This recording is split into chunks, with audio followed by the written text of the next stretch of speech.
She go no the king Shinamya Pia Mahakaruna Gongo Ayo Buga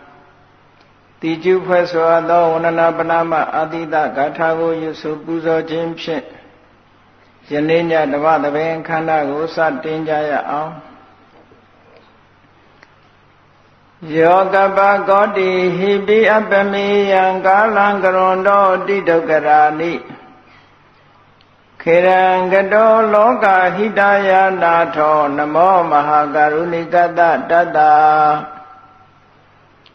Yona To Winiya Myaswa Dadawa I Chanda Siva Lola Donda Gombong Kadashin Nata Minya Jinshino Myapayadi Kabagodi Hibi Grigava Yedret Dinchado Nole Abe Miyan Yedret Dainda Pobjajinga Maswana Mado Kalanli Adinchi Dainigava Shijado Galabalo Loga Hidaya Dada Loga I Josiva Alonga Adido Garani Osa De Chile Inga Bidaji Madami Danin the Tazani Sunyani Hu Jadita where Nada Asulun Kayano Murogo Grondo Payabji and Yidan Jogo Atodo Muyadi Chibi Kiran Lachim Yellow at the Song Layat Nalo Sewan Guru I Bemanyendo Kadoba Dana Jimfam Yaswa Yaudo Mugaya Shalibi Mahakaruni Katatawa Mya Yewedagedu Dana Chikim Mahakaruna Sim Shitomudo Dada Dada Winia Myaswa Dadawa I Chana Sipa Lola Donda Gombong Kadabi Nata Minya Tushino Myapaya Namo Yudip Jong Byomango Leobi Karoyo Ju Shikojindi Atuvavadu Sensimadui Shibazi Dadi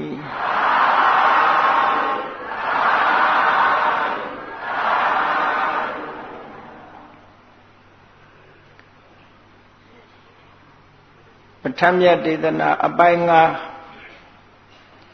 Pisiya Jino Hedu Pisayo Aramana Pisayo Dibidi Pisayo Pisito Mube Shimpialo Pidore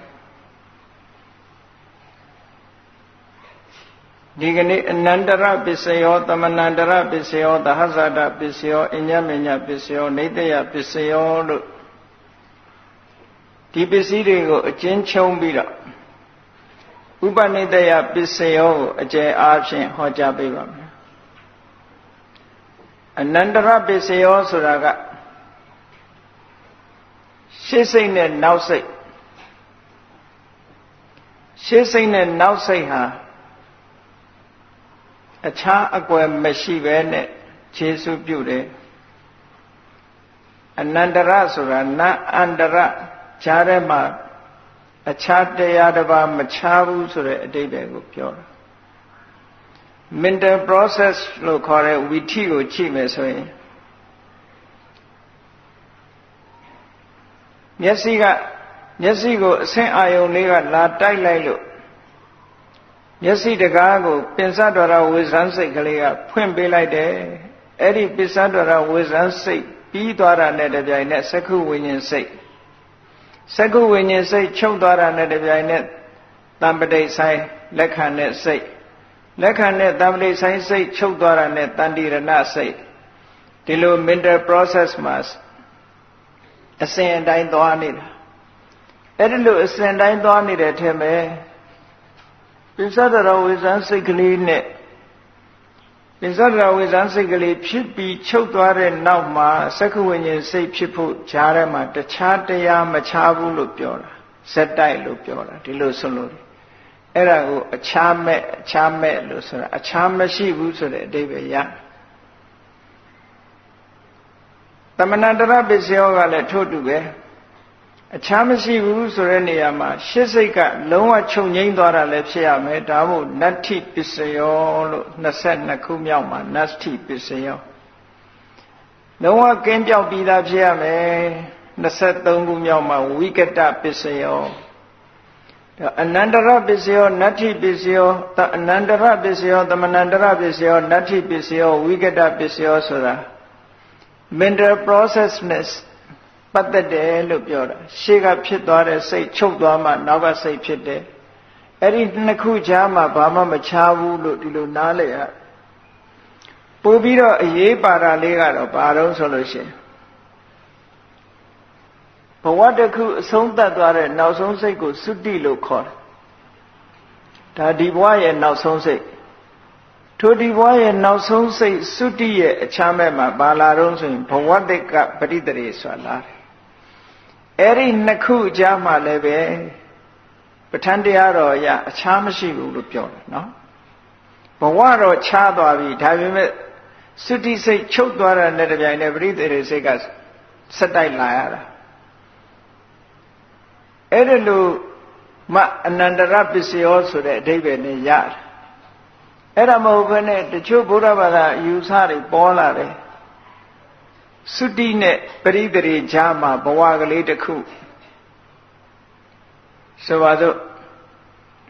တိဘက်တွေရဲ့အယူဆဆိုလို့ရှိရင်လူတယောက်သေဆုံးသွားလို့သုတိစိတ်ဖြစ်သွားပြီးတဲ့နောက်မှာပရိသေရိမယူစဉ်49ရက်တည်းစောင့်ဆိုင်နေတယ်နေရာလိုက်ရှာနေတယ်ပေါ့နော်49ရက်ဗမာတွေကြတော့ရက်လေဖို့ဆိုတာကိုသွားပြီးအတွေးလဲပြီး9ရက်လို့ပြောကြတယ်မနေပါဘူးတောက်လျှောက်သွားတာနော်နေလို့ရှိရင်လည်းတစ်စိဖြစ်လို့နေတာဘဝတစ်ခုပဲအဲ့ဒါနော်သုတိသွားတာနဲ့တပြိုင်နက်နောက်ကပရိသေရိဒီနှစ်ခုချားမှာဘာစိတ်မှမချဘူးလို့ပြောတာအချိန်ကာလအပြင်လည်းမချဘူးစိတ်အနေနဲ့လည်းမချဘူးလို့ပြောတာအနန္တရပစ္စည်းဆိုတာအဲ့ဒါကြောင့်မို့လို့သေပြီးဒီချမဲ့နိုင်နောက်ထပ်စိတ်အစဉ်ဆိုတာပြတ်မသွားဘူးတဲ့ဘဝဆက်ပြတ်မသွားသည့်အတွက်ကြောင့် online ပေါ့လူရဲ့စိတ်ဟာ line လေးတစ်ခုလို့အယောင်ပြောင်းခြင်းပြောင်းမယ်ပေါ့အကုသိုလ်စိတ်ဖြစ်လို့ရှိရင်အမဲ line ပေါ့ကုသိုလ်စိတ်ဖြစ်တဲ့အခါအဖြူ line ဒီလို line ပြောင်းခြင်းတော့ပြောင်းသွားမယ်သို့တော့ပြတ်သွားတာမရှိဘူးလို့ဒီလိုယူဆမြတ်စွာဘုရားတရားတော်အရာပြတ်သွားတာမရှိလို့သူမိရာယသိဘဝကပါရမီတွေဖြည့်လာတာဂေါရမမြတ်စွာဘုရားဘဝထိပြတ်သွားတယ်လို့မရှိဘူးဒီခြားထဲမှာဘဝအမျိုးမျိုးကြုံနေမယ်ကြုံသွားတော့လေဒီ process ကြီးကရပ်သွားတယ်ပြတ်သွားတယ်ဆိုတာမရှိဘူးအဲ့ဒီ line ထဲမှာရှိနေသည့်အတွက်ကြောင့်ကံကံကြီးကျိုးဆိုတာပေါ်လာတာပေါ့ဒီလူရဲ့စိတ်အစဉ်ထဲမှာအကုသိုလ်အဖြစ်ရင်ဒီလူနဲ့ပဲသက်ဆိုင်တယ်ဒါပြောတာတဝိတ္တကမ္မတကာဆိုတာကိုလှုပ်တာကိုဥစ္စာဆိုတာတကယ်ဟုတ်တာဘာလို့ဆိုဒီ line ထဲဝင်သွားတာဒီ line ထဲဝင်သွားရင်ဒီလမ်းဒီစခန်းပဲရောက်မှာပဲတခြားမရောက်ဘူးဒါအဲ့ဒါအနန္တရပစ္စယောတို့သမဏန္တရပစ္စယောတို့နတ္ထိပစ္စယောတို့ဝိကတပစ္စယောဆိုတာသဘောပေါက်လို့ရှိရင်ဘဝကူးတယ်ဆိုတာလဲခြားမှာဘာမှမခြားဘူးဆိုတာသဘောပေါက်ရတယ်ပေါ့စိတ်အစဉ်စိတ်ဟာပြတ်သွားတာမရှိဘူးယုတ်ကတော့တချို့ယုတ်တွေပြတ်သွားတာရှိတယ်ကာမဇာယုတ်ကတော့လည်းမပြတ်ဘူးလို့ပြောမှာမပြတ်ဘူးဆိုရင်ဒီဘဝကာမဇာယုတ်ကပါသွားတာမရှိဘူးနောက်ဘဝကာမဇာယုတ်အသစ်ပဲဒီဘဝကဘာမှတော့ပါမသွားဘူးသို့တော့ line အနေနဲ့တော့ဆက်ဆက်နေတယ်လို့ဒီလိုမှတ်ပါသွားတာတော့ဘာတစ်ခုမှမရှိဘူးယုတ်လည်းမရှိဘူးနာမ်လည်းမရှိဘူးဒါဖြင့်တချို့ကမေးကြတယ်လူတယောက်မှာဥပမာတေဂာနိမှာလက်အဖြတ်ခံရပြီးတည်သွားတယ်နောက်ဘဝကျလက်ပြကြီးဖြစ်တယ်ဘုန်းကြီးတို့ကျောင်းမှာဥစဉ်တစ်ပါးရှိတယ်ခေါင်းမှာဓာတ်ထန်ရကြီးနေတနေ့တော့ဘုန်းကြီးမြင်တော့မေးတယ်ဟဲ့ဒီခေါင်းကဓာတ်ထန်ရကြီးကဘာဖြစ်တာတော့လို့ဆိုဘယ်သူကဓာတ်နဲ့ခုတ်ထားတာလုံးဆိုမဟုတ်ဘူးတဲ့မွေးရပါတဲ့မွေးရပါဟိုဘဝကဓာတ်ထန်ရဒီဘဝဘယ်လိုလုပ်ပါလာတော့ဆိုစိတ်ဆွဲလန်းတာအဲ့ဒါစိတ်ဆွဲလန်းမှုကြောင့်ဖြစ်တာဥပါဒဏ်ကြောင့်ဖြစ်တာလို့ပြောတယ် သူစိတ်ထဲမှာခေါင်းမှာဓာယာကြီးဆိုတဲ့အနေနဲ့တည်သွားတဲ့အတွက်ကြောင့်နောင်ဖြစ်လာတဲ့အခါအဲ့ဒီအရာကြီးကအမှတ်ပြပြီးတော့ဖြစ်နေတာစိတ်ဆွမ်းအားဆိုတာအမတန်ပြည့်ထန်တယ်နော်စိတ်ရဲ့ဆွမ်းအားတစ်ခုဟာလူကိုလည်းအသက်ရှင်စေနိုင်တယ်လူကိုလည်းသေစေနိုင်တယ်တခါတော့မှကြားဦးတယ် psychology နဲ့ပတ်သက်ပြီးတော့စမ်းသပ်တာတစ်ခုရှိတယ်လူတယောက်ရာဇောသားတယောက်သေရမေးမဲ့ရာဇောသားတယောက်ကိုရိုက်နဲ့နှင်းဆဲခြင်းမပြုဘဲနဲ့စိတ်ပဲဆိုင်ရာဒုက္ခရအောင်လုပ်ပြီးတော့တတ်တာရှိဘူးဘယ်လိုလုပ်တုံးဆိုလို့ရှိရင်တရားသူကြီးအမိန့်ချတယ်ဒီကောင်းကိုလေချောင်းသွေးကိုဖောက်ပြီးတော့တတ်လေချောင်းကိုဖောက်ပြီးတော့လေချောင်းသွေးကိုထုတ်ပြီးတော့တတ်ရမယ်လို့တရားသူကြီးအဲ့လိုမိန့်ချအမိန့်ချပြီးတော့ကဲဒီကောင်တတ်မယ်မျက်စိကိုခါတယ်အဝတ်နဲ့စီးပြီးပြီဆိုတဲ့အခါကျတော့ရေစလုံးတို့ဘာတို့အနန္တယူထားကဲလာဒီကောင်လေချောင်းကိုဖြတ်တော့လေချောင်းသွေးဖောက်တော့ဆိုပြီးလေချောင်းလေးနည်းနည်းဆက်ခနဲ့နာတော့အောင်ဖောက်လိုက်ပြီးတော့ဒီပြင်ကနေပြီးတော့ပိုက်ထဲကရေကလေးကနေပြီးတော့ရေစလုံးထဲမှာရေကြတန်လေးပေးထား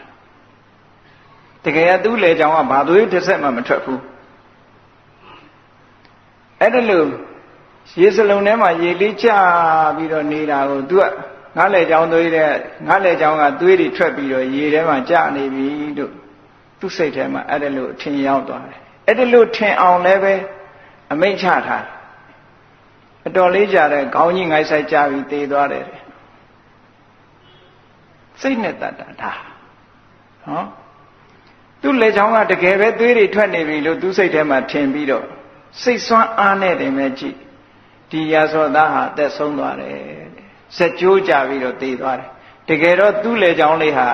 အရေပါးလေးစုပ်ယုံလောင်လေးတင်လှီးလိုက်တာပဲရေတံပေးနေတာအတန်ပေးနေတာလဲသူ့လေချောင်းကသွေးတွေထွက်တာမဟုတ်ဘူးဒီပြင်ကနေပြီးတော့ရေတံပေးထားတာရေလေးနဲ့ပတ်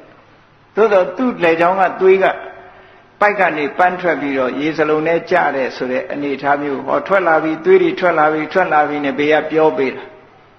အဲ့ဒါလို့ပြောပေးရင်လည်းဒီလူဟာစကြိုးကြပြီးတော့သေသွားရှာတယ်စိတ်ဆွမ်းအားဆိုတာအလွန်ပြင်းထန်တယ်လို့ပြောတာနော်စိတ်ဆွမ်းအားနဲ့တတ်တာအဲ့ဒါကြောင့်မလို့ဘဝတစ်ခုမှာစိတ်ဆွမ်းအားတွေနဲ့ဒီလိုသွားနေကြတာရှေ့စိတ်ကနောက်စိတ်ကိုတွန်းအားပေးပြီးတော့သွားလိုက်လို့ဘဝဆင်ဆက်ဟာမပြတ်ဘူးတဲ့တန်တရားအဲ့ဒါကိုနားမလည်လို့ရှင်ဘလို့ယူဆတွေပေါ်လာတော့ဆိုရင်အေးလူခန္ဓာကိုယ်ထဲမှာသာဝရမြဲနေတဲ့ဆိုးဆိုတဲ့အရာရှိတယ်သို့မဟုတ်ဗမာတွေခေါ်ဆိုရင်လိပ်ပြပေါ့လိပ်ပြလေးထွက်သွားပြီးတော့နောက်ခန္ဓာကိုယ်ထဲရောက်သွားတယ်သို့မဟုတ်သူတို့ပြောတဲ့ spirit ပေါ့ဘယ်ရာပဲဖြစ်ဖြစ်လူခန္ဓာကိုယ်ကနေထွက်ပြီးတော့သွားတာဆိုတာဘာမှမရှိဘူးတဲ့အကြောင်းကြောင့်အကျိုးပေါ်တာများတာဖြစ်တယ်အကြောင်းဆက်မပြတ်သည့်အတွက်ကြောင့်အကျိုးဆက်နေတယ်အဲ့ဒီသဘောတွေကိုပြောတာအနန္တရပစ္စယောသမဏန္တရပစ္စယောနတ္ထိပစ္စယောဝိကတပစ္စယောရှေ့စိတ်လေးချုပ်သွားမှနောက်စိတ်ဟာပေါ်ခွင့်ရတယ်ဒါသတ္တပစ္စယောဆိုတာကတော့ဗျိုင်းလူဖြစ်တာတွေကိုပြောတာဥမာနဲ့စိတ်နဲ့စေတသိက်ဟာဗျိုင်းလူဖြစ်လာ bond together အတူတကွဖြစ်ကြအတူတကွဖြစ်ဖက်ခြင်းမှာကျေစုပြုလို့ရလားဖြစ်ချင်းအကျိုးကိုထုတ်လို့ရလားအကျိုးနဲ့အကြောင်းဒီဗျိုင်းလူဖြစ်တာဆိုတာ reason နေပဲဖြစ်ကြလားယုတ်တိရှိရလားလို့မေးယုတ်တိရှိတယ်လေဖျောင်းနိုင်လေးတစ်တိုင်းထွန်းလိုက်တာနဲ့တပြိုင်နက်ကြည့်မိတော့ကလေးပေါ်လာတာနဲ့အလင်းရောက်လာတာမဟုတ်လားမိတော့ကအရင်ပေါ်ပြီးမှအလင်းကတဖြည်းဖြည်းဝင်လာတာမဟုတ်ဘူးမိတော့ကလေးဝင်လိုက်တာနဲ့မိလင်းရောင်ကပေါ်လာတာတခါပဲ bond together ပဲအဲ့ဒါမျိုးလိုပဲစိတ်နဲ့စေတသိက်တွေ bond together မဟာဗုဒ္ဓေတစ်ခုနဲ့တစ်ခုဖြစ်လာရင် bond together ပဲအတူတော်ကမွေးလာကြတယ်စိတ်နဲ့စိတ်ရစာရုပ်တွေကလည်း bond together ပဲစိတ်ဖြစ်တိုင်းရုပ်ကိုမထုတ်လုပ်တဲ့စိတ်ဟာ14ခုပဲရှိတယ်လူပြေမှာဆိုလို့ရှိရင်ရုပ်ကိုမထုတ်လုပ်တဲ့စိတ်က10ခုပဲရှိတယ်လူတွေမှာဆိုရင်ရုပ်ကိုမထုတ်လုပ်နိုင်တဲ့စိတ်ဒီ10ခုပဲရှိတယ်ကြံတဲ့စိတ်တွေအားလုံးဟာရုပ်ကိုထုတ်နေတာ စိတ်ဖြစ်လိုက်တာနဲ့တပြိုင်တည်းရုပ်ကိုထုတ်လုပ်ပြီးသားပဲရုပ်ကိုမထုတ်လုပ်တဲ့စိတ်ကစက္ခုဝိညာဉ်စိတ်မြင်သိစိတ်သောတာဝိညာဉ်စိတ်ကြားသိစိတ်ကာဏဝိညာဉ်စိတ်နံသိစိတ်ဇီဝဝိညာဉ်စိတ်လျက်သိစိတ်ကာယဝိညာဉ်စိတ်ထိသိစိတ်ဆိုတဲ့အဲ့ဒီစိတ်10ခုကတော့ရုပ်ကိုမထုတ်လုပ်ဘူးစွမ်းအားနည်းတယ်သူတို့ကစွမ်းအားနည်းသည့်အတွက်ကြောင့်စက္ခုဝိညာဉ်စိတ်ပေါ်လိုက်တဲ့အချိန်မှာသူတို့ကစိတ်တရားရုပ်ကိုမဖြစ်စေဘူးကြံတဲ့စိတ်တွေကဘာစိတ်ပဲဖြစ်ဖြစ်သူတို့ပေါ်လာတာနဲ့တပြိုင်နက်ခုနကမိတောက်ကလေးပေါ်လာတဲ့အလင်းအောင်ကိုထုတ်လုပ်လိုက်တယ်လို့ပဲဒီစိတ်ကလေးပေါ်လာတာနဲ့ပဲစိတ်ကြောင့်ဖြစ်တဲ့ရုပ်ကလေးကဘွားနဲ့ပေါ်လာတာဒါကြောင့်မို့လို့လူတွေကစိတ်ဆွမ်းအားနဲ့ယောဂကုစားတယ်ဆိုတာအဲ့ဒီသဘောကောင်းတဲ့စိတ်တွေကြီးများများဖြစ်ရင်ကောင်းတဲ့ရုပ်တွေထုတ်မှာပေါ့ healthy mind produce a healthy body healthy mind က healthy body ကိုထုတ်လုပ်တယ်ဒါမှန်တယ်တဘာဝပဲညင်နွမ်းတဲ့စိတ်တွေကညင်နွမ်းတဲ့ရုပ်ပဲထုတ်မှာပဲလေအဲ့ဒါကြောင့်မလို့စိတ်ထောင်းတော့ကိုကြည်လို့ပြောကြတာဗောစိတ်ပြိုကိုနုစိတ်ထောင်းကိုကြည်ဘာဖြစ်လို့ကိုကြည်တာတော့ဆိုသူကထုတ်နေတာမကောင်းတဲ့စိတ်တွေကမကောင်းတဲ့ရုပ်တွေထုတ်တဲ့အခါကျတော့ unhealthy body တွေဖြစ်လာတာပေါ့ဖြစ်လာတော့လူကညှို့နွမ်းပြီးတော့အလုံးနေတာဒီသဘောတွေကိုပဋ္ဌာန်းပစ္စည်းမှာလည်းရှင်းပြတာပါအကြောင်းနဲ့အကျိုးတရားသာဟသတာအညမညာဆိုတာအပြန်အလှန်အကျိုးပြုတဲ့သဘောသုံးယောက်တော့ကြီးများအပြန်အလှန်အကျိုးပြုတယ်လို့အကျိုးပြုတာနိဒယဆိုတာမိယဆိုတာတစ်ပင်တွေဟာမြေမရှိဘဲနဲ့ပေါက်လို့မရဘူးမြေကြီးပေါ်ကိုမှီပြုပြီးတော့ပေါက်ရတယ်ရုပ်ပုံလှလှပကြီးကားလေးရေးတယ်ဆိုရင်နောက်ခံ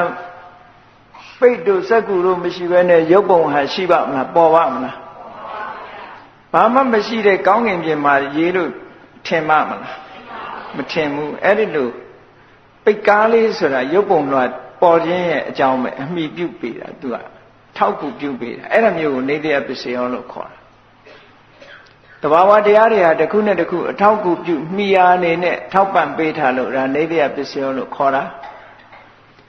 အဲ့ဒီနေတရားပစ္စယောဆိုတဲ့ထဲမှာဥပနေတရားပစ္စယောဆိုပြီးတော့ဥပလေးထည့်လိုက်တယ်ဥပဆိုတဲ့အဓိပ္ပာယ်ကပို့ပြီးတော့အင်အားကြီးတယ်ဆိုတဲ့အဓိပ္ပာယ်နေတရားကမိယာဥပနေတရားဆိုပို့ပြီးတော့အားကောင်းတဲ့မိယာလို့အဓိပ္ပာယ်ရတယ်နေတရားတဲ့ပို့အားကောင်းတယ်ဒါမို့ဥပနေတရားပစ္စယောကိုစိတ်စေတရားဤနှစ်ပါးဤအင်အားကြီးစွာမိယာဖြစ်မှုခြေစုပြုသည်ဥပနေတရားပစ္စည်းကို၃မျိုးခွဲပြီးတော့မြတ်စွာဘုရားဟောတယ်အာရမဏဥပနေတရားတဲ့အာယုံဖြစ်ပြီးတော့ခြေစုပြုတာအာယုံကလည်းစိတ်ရဲ့မိယာပဲလေသူ့ရဲ့စိတ်အတွေးလေးတွေဟာအာယုံတန်းပေါ်မှာမှီနေကြတာလူတွေတွေးတယ်ဆိုကြတဲ့အာယုံကိုတွေးတာလေစိတ်ကလေးကအာယုံမပါဘဲနဲ့သူကရှောက်မသွားနိုင်ဘူးအာယုံကြိုးတန်းကလေးနဲ့သူကလမ်းလျှောက်တဲ့သဘောပဲအဲ့တော့အာယုံလေးပေါ်မှာမှီပြီးတော့ချက်စားတာဥပမာပဲကြည့်လေမျက်စိကတစ်ခုမြင်လိုက်ရင်အဲ့ဒီမြင်တဲ့အာယုံလေးပေါ်မှာစိတ်ကဝင်စားပြီးတော့တွေးနေတာဟောတွေးတဲ့စိတ်တွေအလုံးဟာမြင်တဲ့အာယုံပေါ်မှာတွေးတာအဲ့ဒီအမြင်အာယုံလေးသည်စိတ်ရဲ့မှီယာဖြစ်တယ်ထို့တူရဲ့နားကကြားလိုက်လို့ရှိရင်အဲ့ဒီအတန်လေးကိုတွေးပြီးတော့အဲ့ဒီအတန်လေးနဲ့စိတ်တွေကဖြစ်နေတာအတန်ကတော့ပျောက်သွားပြီမဲ့လို့အတွေးလေးကပျောက်ကလားအတွေးလေးကအဲ့ဒီအတန်လေးကိုယူထားလိုက်တာသူကယူထားပြီးအဲ့ဒီအာယုံလေးကိုမှီပြီးတော့ဒီစိတ်ကလေးကဆက်ဖြစ်နေတာအနံကလေးရလိုက်ရင်လည်းဘာနတ်မှလေးဆိုဟောအတွေးလေးကလိုက်အရသာလေးခံလို့ရှိရင်လည်းအော်ဒီအရသာလေးကကောင်းလိုက်တာဆိုအတွေးလေးလိုက်အရသာကြီးကလည်းဆိုးလိုက်တာဆိုရင်လည်းဒီအတွေးလေးကနောက်ကလိုက်နေတာခန္ဓာကိုယ်အထီးအတွေးပေါ်မှာလည်းပဲထို့တူပဲအတွေးလေးကနောက်ကလိုက်တယ်ဟောအာယုန်လေးပေါ်မှာသို့မဟုတ်စိတ်ကူးပြီးတော့စိတ်ကူးတဲ့ထဲမှာပေါ်လာတဲ့အပေါ်မှာလည်းပဲဒီအတွေးလေးကလိုက်နေတယ်ဒီလိုအာယုန်ဟာလည်းအလွန်အားကောင်းတဲ့အာယုန်မျိုးဖြစ်လို့ရှိရင်အာရမဏဥပနိဒေယလို့ခေါ်တယ်တဲ့မနေ့ကအဓိပတိသဘောမျိုးပဲသူကလည်းအာယုံကလွှမ်းမိုးကြီးစိုးတဲ့အာယုံမျိုးလိုပဲအင်အားကောင်းတဲ့အာယုံမျိုးကိုအာရမဏဥပနိဒေယ ဒါကြောင့်မို့စိတ်စေတရားဤနှစ်ပါးဤအင်အားကြီးစွာမှီရဖြစ်မှုကျေစုပြုသည့်အာရမဏုပနေတရားနောက်တစ်ခုကထုမတတိအာကြီးလှစွာချားမဲ့မှလည်းမှီရစင်စစ်နောက်စိတ်ဖြစ်မှုကျေစုပြုသည့်အနန္တရူပနေတရားအနန္တရဥပနေတရားရှေ့စိတ်နဲ့နောက်စိတ်ရှေ့စိတ်ကအလွန်အင်အားကောင်းလို့နောက်စိတ်ကလည်းပဲအင်အားကောင်းအောင်ရှေ့ကအင်အားကောင်းမှနောက်ကအင်အားကောင်းတာအင်အားကောင်းတဲ့မိယာအနေနဲ့ကျေစုပြုတာလေဒီလိုအဓိပ္ပာယ်မျိုးယူတာအင်အားကောင်းတယ်ရှစ်စိတ်တွေရဲ့တွန်းအားကောင်းလို့နောက်စိတ်ဟာလည်းကောင်းလာဥပမာမဲ့လေးပြစ်လိုက်တယ်သို့မဟုတ်လောက်လေးတွေဘာတွေပြစ်တယ်မြားတွေဘာတွေပြစ်တယ်ဆိုတော့ပြစ်လိုက်တဲ့အရှိန်ပေါ်မှာမူတည်ပြီးတော့သူသွားတာပြစ်လိုက်တာကခပ်ပေါ့ပေါ့ခပ်ရော့ရော့ဆိုလို့ရှိရင်လည်းသူကအရှိန်ကခပ်ရော့ရော့ပဲသွားမှာပြစ်တဲ့အရှိန်ကပိုပြင်းထန်ရင်ပိုပြင်းထန်တယ်ပေါ့ဒီလိုသဘောမျိုးတွန်းအားကပိုပြီးတော့များလာတယ်အဲ့ဒါမျိုးလို့အနန္တရဆိုတာဒီအာကြီးလှဆိုတာချားမဲ့မှာချားမဲ့ဆိုတာအခြားမရှိဘူးပြောတာမိယာစင်စစ်နောက်စိတ်ဖြစ်မှုကျေစုပြုသည့်အနန္တရူပနေတရားထိုမှတပြားအာကြီးစွာသည့်များစွာကြောင်းစုကျေစုပြုသည့်ပကတုပနေတရားပကတိဥပနေတရားသို့မဟုတ်ပကတဥပနေတရားပင်ကိုကခုနကအာယုံအနေနဲ့အာကြီးတာလည်းမဟုတ်ဘူးရှေ့စိတ်အနေနဲ့အာကြီးတာလည်းမဟုတ်ဘူးတခြားအာကြီးတဲ့အရာတွေအလုံးမှန်သမျှပကတုပနေတရားလို့ဟောဥပနေတရားပစ္စည်း၃မျိုးရှိလောကမှာဥပနေတရားပစ္စည်းနဲ့လွတ်ဖို့ဆိုတာအမတန်မှခဲနေနော်လူတွေပြောကြတယ်ကျေစုပြုပါကျေစုပြုပါဆိုတာဒီကျေစုပြုတယ်ဆိုတာမဖြစ်သေးတာဖြစ်အောင်လုပ်ထားတယ်ဖြစ်ပြီးသားတွေတည်ထမ်းနေအောင်လုပ်ထားဒါကျေစုပြုတယ်လို့ခေါ်တယ်ကဲကောင်းပြီဥပနိတယပစ္စယောတဲ့ဒါလေးကိုချက်ပြီးတော့ပြောဥပနိတယပစ္စယောဆိုတာတကယ့်ကိုအင်အားကြီးတဲ့မိယာကြီးပဲမိယာအနေနဲ့ကျေစုပြုလိုက်တယ်ဒါကြောင့်မို့လို့လူတွေကပြောကြတယ်တယောက်ကြီးပွားပြီဆိုရင်အော် तू ကကြီးပွားမှာပေါ့အမိကောင်းရထားတာကိုဟောအမိကောင်းဆိုပြီးပြောကြတယ်ဒီဥပနိဒေယရှိပဲတာပဲเนาะ तू ကအမိကောင်းရထားတာဘယ်ရပဲဖြစ်ဖြစ်အမိကောင်းရမှာအမိကောင်းမရလို့ရှင်မရအမိကောင်းရထားလို့ရှင်အဲ့ဒီပုဂ္ဂိုလ်ကตาတာပဲအာကြီးတာနဲတာကအဓိကမဟုတ်ဘူးအမိကောင်းကပို့အဓိကကြတယ်နံပြည်စုပ်ကလေးအကြောင်းကိုကြည့်ပေါ့ဟိုရင်ပေါ့ထေစာခဲတဲ့ကငှက်ငယ်လေးအကြောင်းကိုပဲကြည့်အောင်ထေစာခဲတဲ့ကငှက်ငယ်လေးဟာဘီလုံးငှက်ကလေးဘီလုံးငှက်ကလေးကကောင်းငင်ပြန်တက်ပြီးတော့ကျက်စားတဲ့အခါကျတော့သိန်းကြီးကသိန်းစွန်ကြီးကနေပြီးတုတ်ပြီးတော့ခြီသွားတယ်အကောင်ပေါက်စလေးတုတ်ပြီးတော့ခြီသွားတဲ့အခါကျတော့သူကဘာပြောတော့ဆိုငါကိုကလော်လီတာငါကိုကမဟုတ်တာကိုနေရာကိုမနေဘူးနော်ဒီလိုအပြင်ထွက်ပြီးတော့ငါလော်လော်လီလီနဲ့ကြက်စားမိလို့အခုလိုဖမ်းခံရတာငါနေရာများဆိုရင်ငါအဖမ်းမခံရဘူးပေါ့ငါနေရာမှာငါနေရင်အန္တရာယ်ကင်းတယ်အဲ့ဒါပဲတွတ်တွတ်ပြောနေတော့တုတ်ချီလာတဲ့သိန်းကမခံကျင်ဘူးအောင်မယ်မင်းကမလောက်လေးမလောက်စားနဲ့ငါနေရာဆိုမင်းကြည့်မဆိုင်ဘူးလို့ပြောတယ်မင်းနေရာပဲမှာတော့အာကျုပ်နေရာထဲစားခဲ့ပဲဒါဖြင့်သွားစမ်းမင်းနေရာအဲ့ဒီနေရာတော့မင်းလွတ်မထင်လားပေါ့လွတ်လိုက်တယ်ဘီလုံးငယ်ကလေးကထဲစားခဲ့ပေါ်လေရောက်သွားရောထဲစားခဲအောက်ဝင်မယ်ပေါ့ထဲစားခဲပေါ်ကနေတက်ထည့်ပြီးတော့အတောင်ကလေးဖြန့်ပြီးတော့တတ္တိရှိရင်လာခဲ့ဆိုပြီးသိန်းကြီးကိုလှမ်းခေါ်လိုက်ဟိုကောင်ကြီးကသူ့ကိုပမာမခန့်လုံးဝမလားလို့ဆိုပြီးတော့အခါထိုးဆင်လာတာအတောင်တွေရုပ်သိမ်းပြီးတော့တခါလဲထိုးဆင်လိုက်တာအနန္တရောက်ပြီဆိုတော့မှအဲ့ဒီဘီလုံးငယ်ကလေးကတုတ်ခနဲ့ဆိုမြေကြီးကအောက်ဝင်ပုံလိုက်တာဟိုကောင်းရဲ့ရင်ဘတ်နဲ့ခေါင်းနဲ့အဲ့ဒီထဲစားခဲနဲ့ဆောင်းပြီးတော့အဲ့ဒါမျက်လုံးထွက်သွားတေးသွားသူကနိုင်လိုက်တယ်ဘာဖြစ်လို့လဲဆိုအမိကောင်းတာပေါ့ဒါဟိုပြောတာဥပနိဒေယတတ္တိဆိုတာအမိကောင်းသွားပြီဆိုလို့ရှိရင်ကိုယ်ရဲ့ဘလောက်အားကောင်းတဲ့ယန္တုပဲဖြစ်ဖြစ်နိုင်သွားတယ်တဲ့ဥပနိဒေယတတ္တိ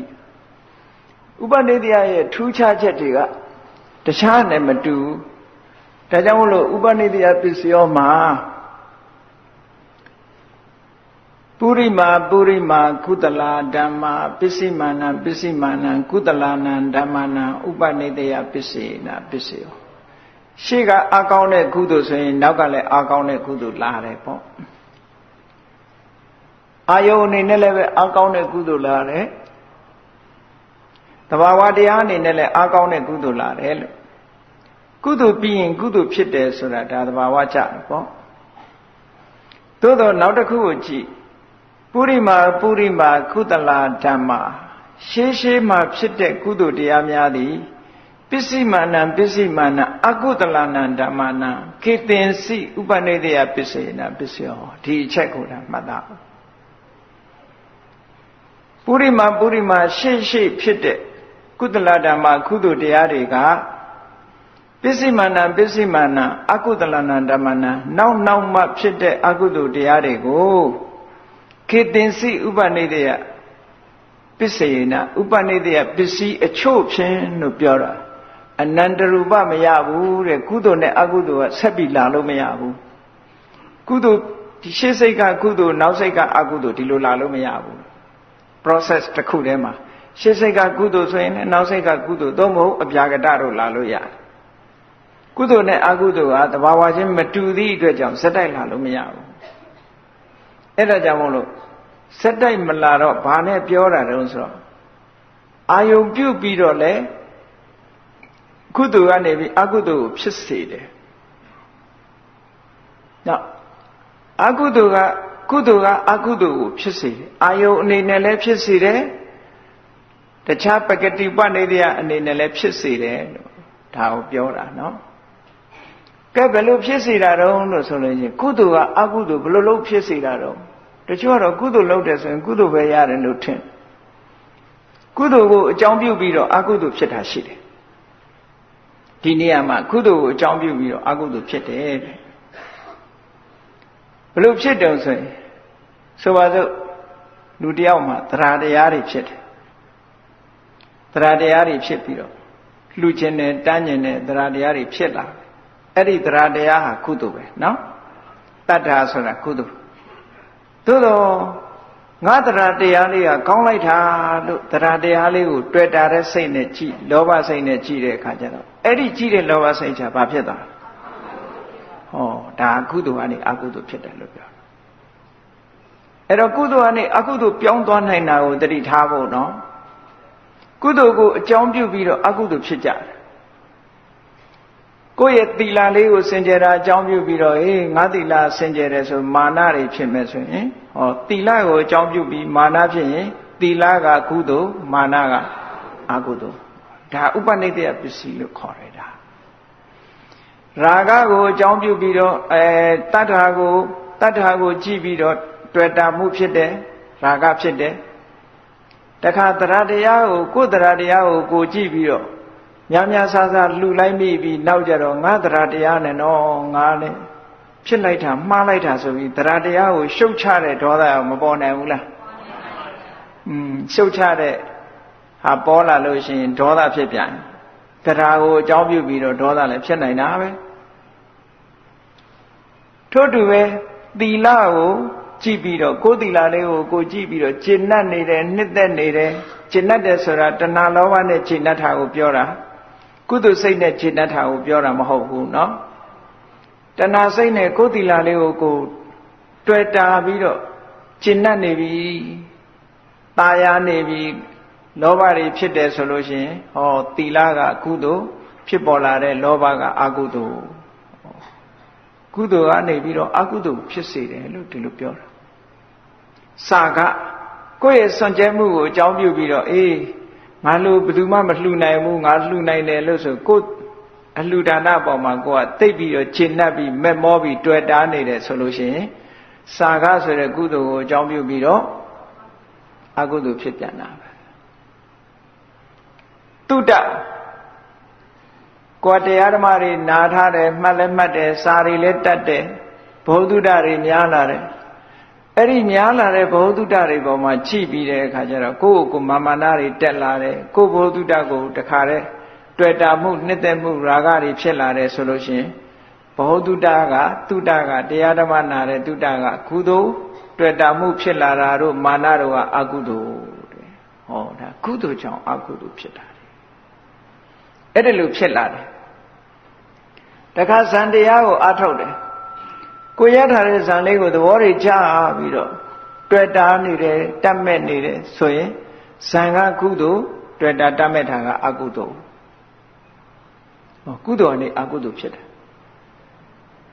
သို့တော့ကိုရထားတဲ့မက်စိတ်ဖို့စိတ်ကိုတော့ဒီလိုမဖြစ်ဘူးလောကုတ္တရာတရားကြတော့အလွန်သိမ်မွေ့တာဆိုတော့လောဘတွေကအာယုံပြုလို့မရဘူးအဲ့ဒါကြတော့လက်လန်းမမီဘူးလို့ပြောတာနော်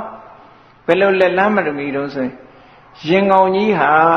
မိကြီးကဲပေါ်မှာနားဝန်းပါမလားမနားဝန်းဘူးမက်စိတ်ဖို့စိတ်ပေါ်မှာလောဘမတွယ်ဝန်းဘူးသူချင်းမကတ်နိုင်ဘူးလောကုတ္တရာစိတ်နာသူမကတ်နိုင်ဘူး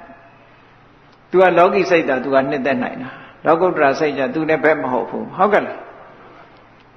အေးကုသိုလ်ကိုအကြောင်းပြုပြီးတော့အကုသိုလ်တွေဖြစ်ကြသေးတယ်တဲ့ဒါကိုအကြောင်းပြုပြီးတော့ပုရိမာကုသလာဓမ္မာပစ္စည်းမာနံအကုသလာနံဓမ္မနံကေတင်စိဥပနိဒေယပစ္စယေနပစ္စယောကေတင်စိဆိုတဲ့စကားအနန္တရတော့မဖြစ်နိုင်ဘူးအာရမဏဖြစ်နိုင်တယ်အာယုံပြုပြီးတော့လောဘဖြစ်မယ်ဒေါသဖြစ်မယ်မာနတွေဖြစ်မယ်အိတ်သားတွေဖြစ်မယ်အယူမှားတဲ့မိစ္ဆာဒိဋ္ဌိတွေဖြစ်မယ်ဟော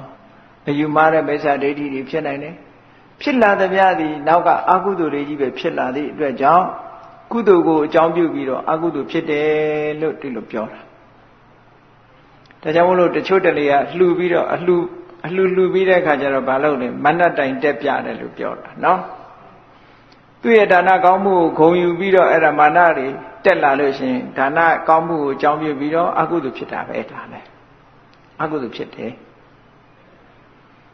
အဲ့တော့သဘာဝတရားနှစ်ခုဟာကုသိုလ်ဟာသူ့သဘာဝနဲ့သူအကုသိုလ်ကလည်းသူ့သဘာဝနဲ့သူပဲကုသိုလ်ကိုအကုသိုလ်လို့ပြောလို့လည်းမရဘူးအကုသိုလ်ကိုကုသိုလ်လို့လည်းပြောလို့မရဘူးတချို့ကပြောကြတယ်ဆရာသမားတွေကသို့မဟုတ်မိဘတွေကသာသမီကိုဆုံးမတော့မလိမ္မာလို့ရိုက်တာဒါကရုဏာဒေါသလို့ခေါ်ကြဘယ်လိုလုပ်ကရုဏာကဒေါသဖြစ်မလားဟုတ်ကဲ့လားဒေါသကရောဘယ်လိုကရုဏာဖြစ်သဘာဝနှစ်ခုမတူတာကိုပေါင်းစပ်ပြီးတော့ပြောတယ်ဒီလိုပြောရင်တော့ရတယ်ပေါ့တဏှာတဲ့အပေါ်မှာအခြေခံပြီးတော့ဒေါသဖြစ်တာအဲ့တော့တဏှာကတော့ကုသိုလ်ပဲကရုဏာကတော့ကုသိုလ်ပဲဒေါသကအကုသိုလ်ပဲလေအဲ့ဒါကိုတချို့ကအပြစ်မရှိဘူးလို့ထင်နေတယ်ဒေါသဆိုရင်ဘာဒေါသပဲဖြစ်ဖြစ်ကရုဏာဘောအခြေခံခံဘာအခြေခံခံဒေါသအကုသိုလ်ပဲဟုတ်ကဲ့လားဒေါသကအကုသိုလ်ပဲဟောတချို့ကကရုဏာဒေါသအပြစ်မရှိဘူးလို့ဒီလိုထင်ကောင်းထင်မဟုတ်ဘူးအပိုင်းကနှစ်ပိုင်းပဲသူကနဲ့သူသွားတာ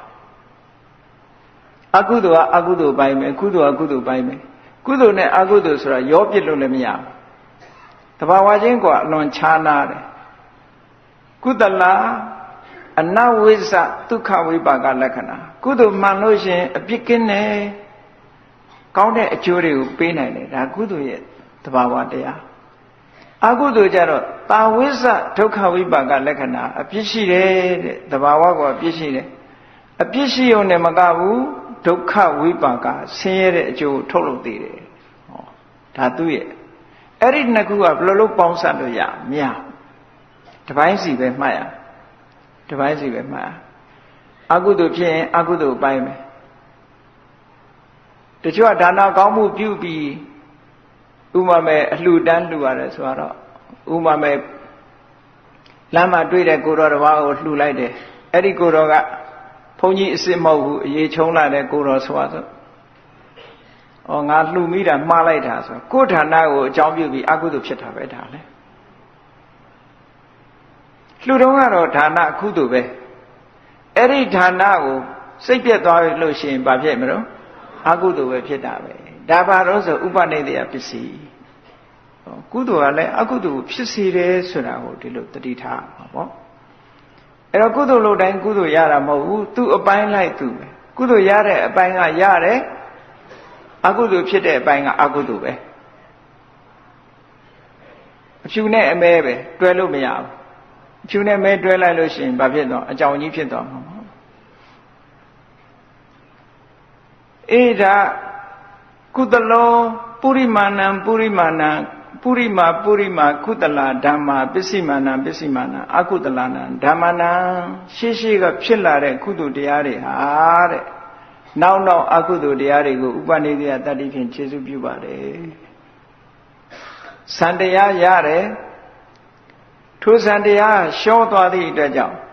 စံတရားရှောသွားတာပေါ်မှာစိတ်ထဲမှာမကြေမနက်ဝမ်းနဲ့ပန်းနဲ့ဖြစ်တယ်ဆိုရင်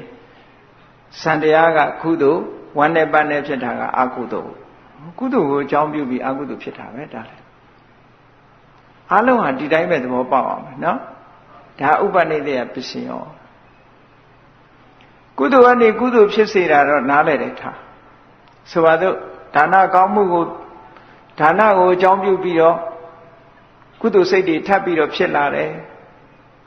ဒါနကိုအကြောင်းပြုပြီးကုသိုလ်စိတ်တွေထပ်ဖြစ်လာတယ်ဒါကုသိုလ်ကနေကုသိုလ်ကိုထုတ်လုပ်တယ်လို့ပြောသီလကိုအကြောင်းပြုပြီးတော့ကုသိုလ်ကောင်းမှုတွေထပ်ဖြစ်လာတယ်ကုသိုလ်ကနေကုသိုလ်လုပ်တယ်လို့ပြောရတယ်သုဒ္ဓကိုအကြောင်းပြုပြီးတော့ကုသိုလ်တွေထပ်ဖြစ်လာတယ်ဟောသုဒ္ဓကကုသိုလ်ကိုဖြစ်စေတယ်လို့ဒီလိုပြောဒီလိုလဲရှိတာကုသိုလ်ကနေလဲအကုသိုလ်ဖြစ်စေ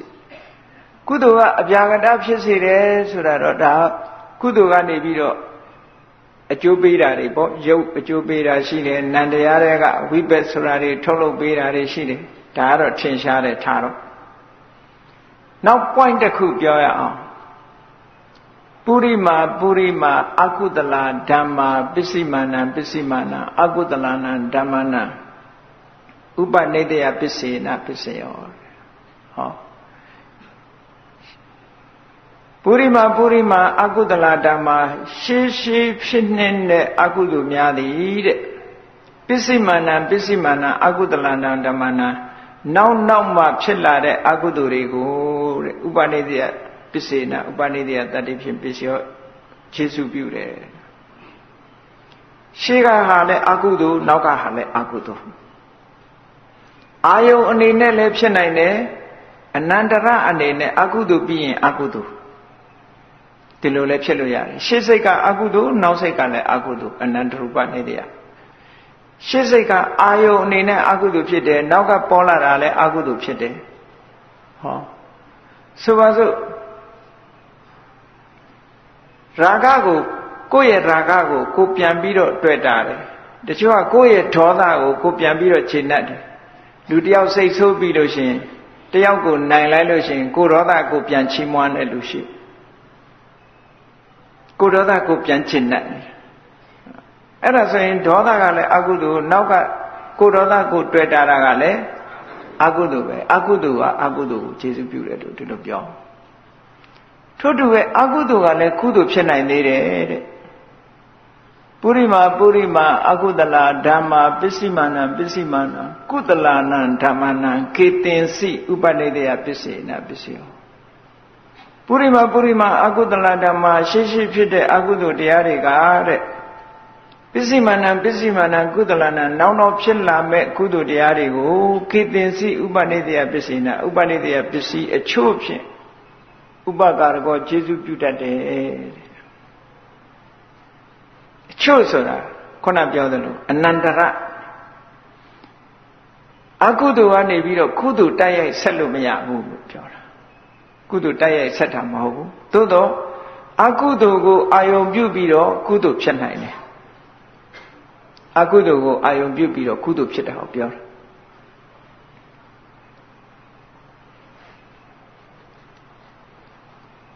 အကုသိုလ်ကိုအာယုံပြုပြီးတော့ကုသိုလ်ဖြစ်သွားတယ်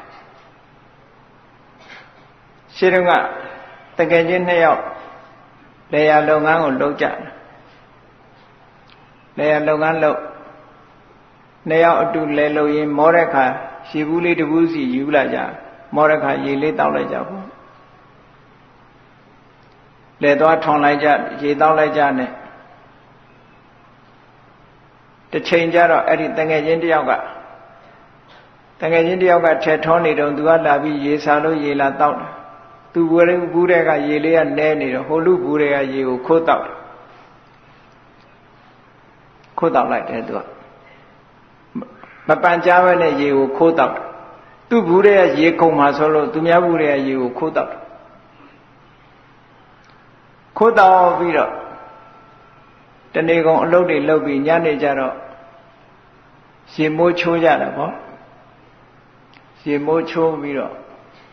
အဲ့ဒီခိုးတောက်တဲ့လူကစဉ်းစားတယ်ငါဒီကနေ့ဘာများမဟုတ်တာလုံးမိတုံးသူကသူစဉ်းစားတယ်သူဘာမဟုတ်တာလုံးမိတုံးလို့ဆိုသူသွားတွေ့တယ်ဘာသွားတွေ့တော့ဆိုရေဘူးခိုးတောက်တာသူသွားတွေ့ငါမဟုတ်တာလုံးတာအဲ့ခိုးတောက်တဲ့ဆိုအကုသိုလ်မဟုတ်လားအဲ့ဒီအကုသိုလ်ကိုကြည့်ပြီးတော့သူ့စိတ်ထဲမှာတံဝေကားတွေဖြစ်လာတယ်ဩဒီအကုသိုလ်တွေဆက်ပြီးတော့ကြီးထွားသွားမယ်ဆိုလို့ရှိရင်ငါအပေဒုက္ခရောက်တော့မှာပဲဒီအကုသိုလ်တွေတော့နှိမ်မပဲလို့ဆိုပြီးငါမဟုတ်တာတော်တော်လုံးတဲ့ကောင်ပဲလို့သူ့ကိုယ်သူမကြည်မနှက်တွေဖြစ်ပြီးတော့သူ့စိတ်ရဲ့အပြစ်တွေမြင်ပြီးသင်္ခါရတရားတွေရဲ့အပြစ်ကိုဆင်ញင်လိုက်တာသူကလည်းပဲပိစိကဗုဒ္ဓပါရမီရက်တဲ့ပုဂ္ဂိုလ်ဖြစ်တော့အဲ့ဒီနာမှာပိစိကဗောဓိဉာဏ်ရသွားတယ်တရားဆင်ញင်ရင်းနဲ့ပိစိကဗောဓိဉာဏ်ရသွားတဲ့အခါဟိုတငယ်ချင်းတယောက်ကရေဘူးရေအခိုးခံရတဲ့တငယ်ချင်းကရေချိုးပြီးတက်လာတဲ့အခါတငယ်ချင်းအိမ်ပြန်လို့လေလို့ပြောတော့ဟာငါအိမ်မပြန်တော့ဘူးငါပိစိကဗုဒ္ဓဖြစ်နေပြီဆိုမင်းမဟုတ်တရုပ်ပြောပိစိကဗုဒ္ဓဆိုတာမင်းလို့မဟုတ်ဘူးလို့ပြောဟာဒါပြီးပိစိကဗုဒ္ဓဆိုတာဘယ်လိုတုံးဆိုပိစိကဗုဒ္ဓဆိုတာခေါင်းကလည်းကတုံးနဲ့အဝတ်ကလည်းသင်္ကန်းကိုတပိတ်လွယ်နဲ့ဒီလိုနေတာမင်းဟာလူကိုကြီးနဲ့ဘယ်လိုပိစိကဗုဒ္ဓဖြစ်မလို့ဆိုအဲ့ဒီအချိန်မှာ तू ကတတိယပြီးသူ့ခေါင်းကိုပုတ်လိုက်တာနဲ့တပြိုင်နဲ့ तू ကအသွင်ပြောင်းသွားတခါလူအသွင်ပြောက်ပြီးတော့ယဟန်သွင်ရောက်သွားတပိတ်လွယ်ရဲ့ပရိက္ခရာ၈ပါးလွယ်ရဲ့နဲ့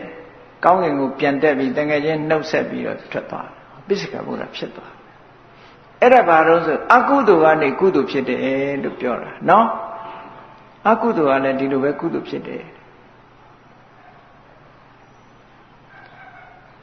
ကိုယ့်ရဲ့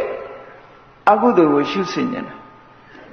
နောက်တစ်ခါလူတယောက်ဟာဒေါသဖြစ်တယ်အဲ့ဒီဒေါသဖြစ်ပြီးဒီဒေါသဟာမကောင်းပါလားမကောင်းမှုလို့မြင်လိုက်ကြရတာကုသိုလ်ဖြစ်ပြီးသူကဒေါသဟာမကောင်းပါလားဒေါသရဲ့အပြစ်တွေကအမတန်ကြီးလေးပါလားလို့ဒေါသရဲ့အပြစ်တွေကိုဆင်ញင်စဉ်းစားလာတာလည်းကုသိုလ်တွေရတာ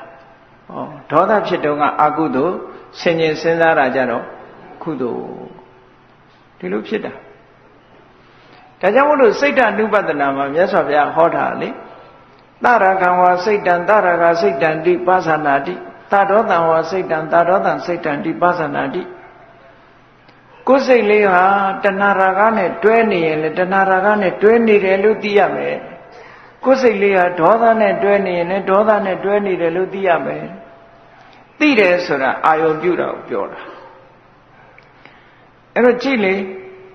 ငါစိတ်လေးကရာဂနဲ့တွဲနေပါလားလို့ဆိုရာဂကအကုသိုလ်သိလိုက်တဲ့စိတ်ကြတော့ကုသိုလ်ကြည့်ရာဂဆိုတဲ့အကုသိုလ်တရားကြောင့်သိခြင်းဆိုတဲ့ကုသိုလ်တရားဖြစ်လာတယ်ဒါကိုပြောတာနော်စိတ်ဓာနုပဒနာအထုတ်တဲ့အခါကျတော့အကုသိုလ်အနေပြီးတော့ကုသိုလ်ဖြစ်တယ်ရာဂကိုရှုမယ်ဆိုရင်ရာဂကအကုသိုလ်အာယုံကအကုသိုလ်ရှုတဲ့စိတ်ကကုသိုလ်ဒေါသကိုအာယုံပြုမယ်ဆိုရင်ဒေါသကအကုသိုလ်ရှုတဲ့စိတ်ကကုသိုလ်စိတ်ဓာနုပဒနာမှာမြတ်စွာဘုရားဒီလိုဟောထားတာလေအဲ့ဒါဥပနိဒေယပစ္စည်းပဲဥပနိဒေယပစ္စည်းကိုယ်တဏ္ဍမှာဖြစ်လာတဲ့ရာဂပဲဖြစ်ဖြစ်ဒေါသပဲဖြစ်ဖြစ်မောဟပဲဖြစ်ဖြစ်မာနပဲဖြစ်ဖြစ်အိတ်တာပဲဖြစ်ဖြစ်ရှေးသူတော်ကောင်းကြီးတွေဟာကိုယ်တဏ္ဍမှာဖြစ်တဲ့မာနတရားတွေအိတ်တာတရားတွေဖြစ်ပြီဆိုရင်အဲ့ဒီမာနတို့အိတ်တာတို့လောဘဒေါသတွေအပြစ်ကိုဆင်ញင်ပြီးတော့အကျွတ်တရားရသွားတာတွေအများကြီးပဲအဲ့ဒါတွေဟာအကုသိုလ်ကနေကုသိုလ်ဖြစ်သွားတာဒီလိုပြောတာအကုသိုလ်ကနေကုသိုလ်ဖြစ်သွားတာလေအဲ့တော့ကိုယ်တဏ္ဍမှာအကုသိုလ်ကနေပြီးတော့ကုသိုလ်ဖြစ်သွားရင်တော့ဒါအမြတ်ရတယ်လို့ပြောမှာပေါ့နော်ကုသိုလ်ကနေပြီးတော့အကုသိုလ်ပြောင်းသွားမှဆိုလို့ရှိရင်တော့ရှုံးတာပဲဒါအကုသိုလ်ကိုအကြောင်းပြုပြီးတော့ကုသိုလ်ဖြစ်ရင်ကောင်းတယ်ကုသိုလ်ကိုအကြောင်းပြုပြီးတော့အကုသိုလ်တော့မဖြစ်စေနဲ့လှုပ်တာကကုသိုလ်ဖြစ်တာကအကုသိုလ်တဲ့ဒါမျိုးတွေမသိရင်အများကြီးပဲဒါနကောင်းမှုလေးလှုပ်ပြီးတော့ ငါတို့ကဒီလိုလှူတာဒီပြင်လူတွေကဒီလိုမဟုတ်ဘူးနဲ့ဆိုဒီပြင်လူတွေကဒီလိုမဟုတ်ဘူးလို့ပြောတဲ့ကအကုသိုလ်ဖြစ်သွားငါတို့ကဒီလိုလှူတာလို့ဆိုတဲ့ဟောသူကตายာပြီးတော့ပြောတာမျိုးကုသိုလ်နဲ့အကုသိုလ်တွေရောထွေးကုန်ဒါဥပနိဒေယပစ္စည်းဆိုတာအဲ့ဒါကိုပြောတာနော်ကဲကောင်းပြီအကုသိုလ်ကိုအကြောင်းပြုပြီးတော့ကုသိုလ်ဖြစ်တာတွေအများကြီးရှိသေးတယ်လူတယောက်ကအသွက်မွေးဝမ်းကြောင်း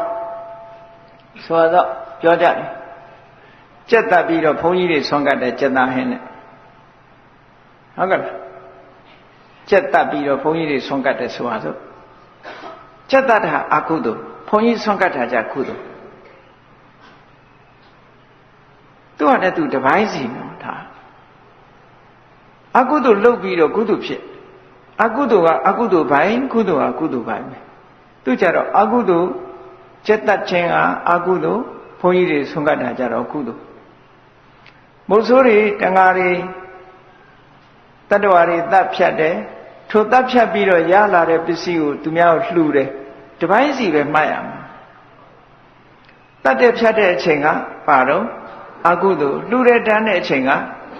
ကုသိုလ်ဟောသူ့ပိုင်းလေးနဲ့သူပဲတချို့ကထင်ကောင်းထင်လိမ့်မယ်ဆိုတော့မုတ်ဆိုးတန်ဃာတွေလှူတာကုသိုလ်မရဘူးလို့ထင်ကောင်းထင်လိမ့်မယ်မဟုတ်ဘူးသူ့ခံတဲ့တလဲသီးလိုပဲတခန်းစီပဲရှိပါကုသိုလ်ဖြစ်ရင်ကုသိုလ်ပဲအကုသိုလ်ဖြစ်ရင်အကုသိုလ်ပဲသူကနဲ့သူနေတာနော်ရောပြစ်လို့မရဘူးတဲ့ကုသိုလ်ဖြစ်ရင်ကုသိုလ်ပဲအေးဒါကြောင့်မလို့တချို့တဏှာမုတ်ဆိုးလုပ်ပြီးတော့ကုသိုလ်ကောင်းမှုလုပ်သွားအဲ့ဒီကုသိုလ်ကောင်းမှုရဲ့အကျိုးခံစားရတဲ့ပုံကိုယ်တွေလည်းမြောင်များစွာရှိတာပဲကုသိုလ်နဲ့အကုသိုလ်ဘယ်သူကအကျိုးပေးတုံလို့ဆိုလို့ရှိရင်အားကောင်းတဲ့ဟာအကျိုးပေးအကူအညီရသွားလို့ရှိရင်ကုသိုလ်ကအကူအညီရရင်ကုသိုလ်ကအကျိုးပေးမှာပဲအကုသိုလ်ကအကူအညီရရင်အကုသိုလ်ကအကျိုးပေးမှာဒီနှစ်ခုစလုံးဟာဆိုင်ရာအကူအညီတစ်ခုကိုစောင့်မျှော်နေကြတယ်သူတို့ကံတရားဆိုတာဆိုင်ရာအကူအညီတစ်ခုမပါပဲနဲ့ဥပမာပဲမျိုးစိတ်ကလေးတွေဟာမြေနဲ့ရေနဲ့ဆိုတဲ့အခြားအကြောင်းတရားတွေမပါပဲနဲ့သူတို့ကြီးအပင်ထားပေါက်လို့မရဘူးမြေနဲ့ရေဆိုတဲ့အကူအညီရမှသူတို့ကအပင်ပေါက်တာထို့တူပဲကံတရားဟာသူကြီးတက်တဲ့အကျိုးပေးလို့မရဘူးအဲ့တော့ကုသိုလ်ကံကအခွင့်အရေးရသွားရင်ကုသိုလ်ကံကထအကျိုးပေးမှာပဲအကုသိုလ်ကံကအခွင့်အရေးရလာလို့ရှင်အကုသိုလ်ကအကျိုးပေးတာဒါကြောင့်မို့ကံနဲ့ပတ်သက်လာလို့ရှင်အမှန်ကန်ဆုံးဖြတ်ဖို့ရတော်တော်ခဲရင်အမှန်ကန်ဆုံးဖြတ်ဖို့ခက်တယ်ဆိုတာလူတွေမျက်စိလည်ဖို့အများကြီးရှိတယ်လို့ပြောတာနော်တမန်ကြည့်ပြီးတော့ပြောမယ်ဆိုလို့ရှိရင်မျက်စိလည်ကြမှာပဲအဲ့ဒါကိုမဟာကမ္မဝိပင်ကတုံမှာမြတ်စွာဘုရားဟောထားတာရှိတယ်လူတယောက်ဟာတဲ့မကောင်းတာတွေကြီးပဲလှုပ်တယ်သေတော့နတ်ပြည်ရောက်သွားမကောင်းတာလှုပ်တဲ့လူတယောက်ကနတ်ပြည်ရောက်သွားတယ်ဆိုရင်ကြံတဲ့လူတွေကဘလို့တွေးမလို့ဒီကောင်တော်တော်ဆိုးတယ်အရက်သမားတယ်အရက်တောက်မဟုတ်တာတွေလည်းလှုပ်တယ်ဒါပေမဲ့ तू သေတော့လူဝင်စားပြန်ဖြစ်တယ်ဟုတ်ကဲ့တလို့ဆိုးတဲ့ကောင်သေတော့လူဝင်စားပြန်ဖြစ်တယ်လို့နတ်ပြည်ရောက်တယ်လို့ဆိုရင်အံ့ဩစရာမကောင်းဘူးလားအကုသိုလ်တွေအကျိုးမပေးဘူးလို့ထင်ကောင်းတောင်ထင်ပြီးလေအောင်မယ်နော်အဲ့ဒါမျက်စိလဲသွားခြင်းပဲသူကပုံသေးမှတ်ထားမှအကုသိုလ်ကကောင်းကျိုးပေးတာမရှိဘူးကုသိုလ်ကလည်းမကောင်းကျိုးပေးတာမရှိဘူးဒါပုံသေး natural law the law of nature ဒါပုံမှန်ပဲဒါသို့တော့ကုသိုလ်နဲ့အကုသိုလ်ဘယ်သူကအယွန်ကျိုးပေးမယ်ဆိုတာကိုတော့ပြောလို့မရဘူးအဲ့ဒါမသေးချာတဲ့အရာတစ်ခုပဲလူတယောက်ဒီမြတ်စွာဘုရားရဲ့ဒီတရားတော်တွေထဲမှာတရဏာနိဆိုတဲ့တာကိဝေမင်းတယောက်ရှိတယ်တရဏာနိဆိုတဲ့လူကအရက်ကလေးတများများနဲ့နေတိုင်းဟုတ်လားဒီယာလေးနဲ့အရက်ကလေးနဲ့နေတာသူအရက်တောက်တာပဲလူတွေကမြင်ကြတယ်သူသေသွားတဲ့အခါကျတော့မေးကြတယ်ဒီကောင်ဘယ်ရောက်သွားလဲအရက်ကျိုးဘယ်ရောက်သွားတော့မေးတော့ဟာဒီကောင်ကသောတာပန်လားဆိုအော်မကုန်လားလူတွေကောကုန်ဖះလက်ထက်ကနော်ဒီကောင်ကသောတာပန်ဆိုတော့လူတွေပြောတာဟာတရဏာလိလူအရက်ကျိုးသမားတောင်သောတာပန်ဖြစ်မှာတော့ကွာသောတာပန်ဘယ်သူမဖြစ်ဘဲနေမလဲနဲ့ပြောကုန်ကြ အဲ့ဒါကိုမြတ်စွာဘုရားကရှင်းဟောတယ်မှန်တယ်တဲ့တရဏာနိဟာအရက်တောက်တဲ့အကောင်ဖြစ်ပေမဲ့လို့သေခံနိကြတော့သူသီလလုံသွားတာလူတွေမသိလိုက်ကြဘူးတဲ့သေခံနိလေးမှာ तू ကတရားဓမ္မတရားထူးရသွားတာအဲ့ဒီရှုပ်ဝက်ချက်လေးကိုလူတွေကမသိလိုက်ဘူး तू အရက်တောက်တာပဲသိကြတယ်အဲ့ဒါတုတ်တံပါဠိတော်ထဲမှာရှိတယ်သူ့ရဲ့မှတ်တမ်းလေးတစ်ခုရှိတယ်ပေါ့အဲ့တော့လူတယောက်ကိုလူဆိုးလို့လည်းတစ်သလုံးသတ်မှတ်လို့မရဘူးလူကောင်းလို့လည်းတစ်သလုံးသတ်မှတ်လို့မရဘူးသူ့ရဲ့လောက်ရက်ကိုကြည့်ပြီးတော့လူဆိုးလူကောင်းပြောအခုလူမိုက်ကြီးဖြစ်နေပဲတော့ကြလူလိမ္မာဖြစ်ခြင်းဖြစ်သွားတယ်ဘာဖြစ်လို့လဲဆိုအပြောင်းအောင်လွှဲရရှိတယ်ကြည့်လေအခုကုသိုလ်ကနေအကုသိုလ်ဖြစ်တယ်အကုသိုလ်ကကုသိုလ်ဖြစ်တယ်ဥပနိဒေယတတ္တိနဲ့ကြည့်အောင်လုံနေတာကကုသိုလ်ဖြစ်နေတာကအကုသိုလ်လုံနေတာကအကုသိုလ်ဖြစ်တာကကုသိုလ်ဟောမလာဝေဘူးလားအဲ့ဒါလို့ဒါဥပနိဒေယတတ္တိဆိုတာအဲ့ဒါမျိုးပြောတာအဲ့တော့စိတ်ကလေးရဲ့အချမ်းမဲ့မှာပြောင်းလဲသွားမှုတွေကမြတ်စွာဘုရားကလွယ်လို့ဘယ်သူမှမသိဘူးဒါကြောင့်မဟာကာမဝိပင်္ဂတုတ်မှာပုဂ္ဂိုလ်၄မျိုးခွဲထားတယ်ဒီဘဝမှာမကောင်းတာတွေလုပ်ပြီးသေတော့ကောင်းရသူဂတိရောက်သွားတဲ့ပုဂ္ဂိုလ်ရှိတယ်တဲ့မကောင်းတာတွေလုပ်ပြီးတော့အပင်ငရဲကျသွားတဲ့ပုဂ္ဂိုလ်ရှိတယ်တဲ့ကောင်းတာတွေလုပ်ပြီးငရဲကျသွားတဲ့လူတွေရှိတယ်ကောင်းတာကိုလုပ်ပြီးကောင်းတဲ့ဘုံရောက်တာရှိတယ်မကောင်းတာလုပ်လို့မကောင်းတဲ့ဘုံရောက်သွားရင်ဒါကတော့သူ့ထိုက်တဲ့သူကံလို့ပြောကြမှာပေါ့ကောင်းတာတွေလုပ်လို့ကောင်းတဲ့ဘုံရောက်သွားလို့ရှိရင်လည်းဘယ်သူမှစောရကမတက်ဘူးသူကောင်းလို့သူရောက်တယ်ပဲသို့တော့ကောင်းတာလုပ်တဲ့လူကငရဲကျသွားပြီမကောင်းတာလုပ်တဲ့လူကနတ်ပြည်ရောက်သွားပြီဆိုရင်ပြောစရာတွေဖြစ်မလာဘူးလားဖြစ်လာတယ်သို့တော့ကွာခြားချက်ကလေးသူ့ရဲ့တဏ္ဍာမှာအကုသိုလ်ကနေကုသိုလ်ဖြစ်သွားတာကုသိုလ်ကအကုသိုလ်ဖြစ်သွားတဲ့အပိုင်းကလေးကိုလူတွေကမသိလိုက်ကြဘူးတဲ့ဒါပြောတာနော်ဥပနိဒေယတတ္တိဆိုတာဒါမျိုးပြောတာလူတယောက်ဟာဘလောက်ပဲမကောင်းကောင်းတေဂန်ဒီအချိန်လေးမှာကောင်းတော်တာမျိုးရှိသေးတယ်ဆိုပါစို့တမ္ပဓာတိကဆိုတဲ့သူတသမားသူ့ကိုတေတံကြတဲ့လူတွေကိုတတ်ဖို့ဆိုပြီးတော့သူ့ကိုယာရုပေးထားတာအနှစ်90လုံးလုံးတစ်နေ့ကို9ယောက်တတ်တာရှိတယ်10ယောက်တတ်တာရှိတယ်အယောက်20တတ်ရတာရှိတယ်တေတံကြတဲ့လူတွေကိုအဲ့ဒါလို့ဒီလိုလူသားသမားဝန်ထမ်းအနေနဲ့ဝန်ထမ်းလာတာအနှစ်90နော်ဒီလူကြီးကလူတွေတတ်လာတာအနှစ်90သို့တော့နောက်ဆုံးနေ့သူယာရုကပြုတ်တဲ့နေ့မှာသူသေးတယ်ယာရုကပြုတ်သွားတဲ့နေ့မှာသူသေးတယ်အဲ့ဒီနေ့မှာသူကရေမိုးချိုးအဝတ်စားကောင်းတွေဝတ်ပြီးတော့ကောင်းပြီဆိုတဲ့အစာစားတယ်ရှင်သာရိပုတ္တရာကြွသွားတာရှင်သာရိပုတ္တရာတရားဟောတဲ့အခါကျတော့သူကဘလောက်ထိအောင်အတိညာဏ်ရသွားတော့ဆိုဝိပဿနာဉာဏ်အစဉ်စဉ်တက်သွားတာသောတပတ္တိမနာကတ်သွားတယ်ဉာဏ်မျိုးထိအောင်သူရောက်သွားတယ်ရောက်သွားလို့ရှင်သာရိပုတ္တရာကိုလိုက်ပို့လို့လမ်းမှာပဲနွားတကောင်ကဝင်ခွေးလို့တည်သွားတာဟာဒီလူသားသမားကြီးဒီနေ့ပဲယာရုပြုတ်တယ်ဒီနေ့ပဲရှင်သာရိပုတ္တရာနဲ့တွေ့ပြီးတော့သူကဆွမ်းနေပါတွေကတ်လို့အခုဘယ်များရောက်ပါလိမ့်မေးတော့တုတ်တိတာမှာလေမျက်စိလဲစရာမကောင်းဘူးလားဟော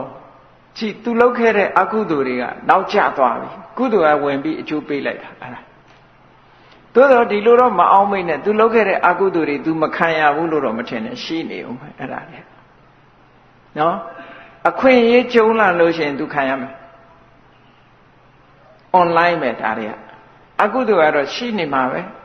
ရန်လိုက်နေမှာဒီအကုသိုလ်တွေကုန်သွားတာမဟုတ်ဘူးအကုသိုလ်တွေကတော့ရှိနေတယ်